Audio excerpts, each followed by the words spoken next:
নানানভাবে সেটা আমি নাম বলতে চাই না, নানান ধরনের মানুষকে দিয়ে ফোন দিয়ে আমাকে নিবৃত্ত করার চেষ্টা করা হয়। সেই 5 আগস্ট পরবর্তী সময়ে আজকে 1 বছর পর আমি একই সংগ্রামের মধ্যেই আছি। এটাই প্রমাণ করে যে বাংলাদেশকে এখনো অনেক অনেক দূর হাঁটতে হবে। এই জুলাই অভ্যুত্থানের মধ্য দিয়ে যে আকাঙ্ক্ষিত পরিবর্তন আমরা আশা করেছিলাম, সেই আকাঙ্ক্ষিত পরিবর্তন এখনো পর্যন্ত আমরা পাইনি। এই পরিবর্তনের দিকে এই ক্যাম্পাসকে, এই দেশকে আমাদের নিয়ে যেতে হবে এবং সেটা সূচনা হতে হবে এই ঢাকা বিশ্ববিদ্যালয়ের ডাকসু নির্বাচন থেকে।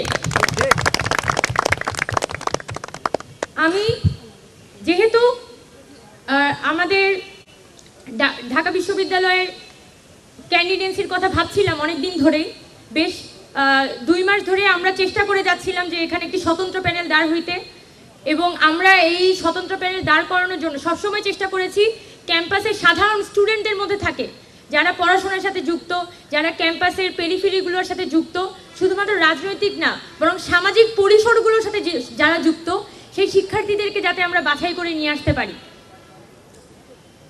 এটার পরবর্তীতে গত 2 মাস যখন আমরা নানানভাবে এই প্যানেলটি নিয়ে চেষ্টা করছিলাম, তখন আমাকে নিবৃত্ত করার জন্য, সাবোটেজ করার জন্য অনেক ধরনের প্রচেষ্টা হয়েছে।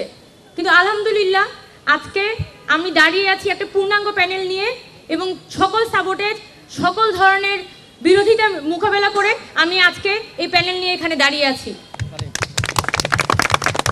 এবং আমি বলতে চাই যে অনেকে আমাকে বলেছে যে মেয়ে মানুষকে ঢাকা বিশ্ববিদ্যালয়ের ছেলেমেয়েরা ভোট দিবে না, তো আমি যাতে ভিপি ছাড়া অন্য কোনো পোস্ট কনসিডার করি।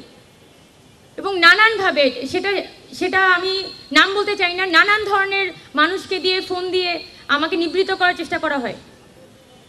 আমি বলতে চাই যে 5 আগস্টের আগে যে জুলাই অভ্যুত্থান হয়েছে, সেই জুলাই অভ্যুত্থান কাদেরকে দেখে হয়েছে?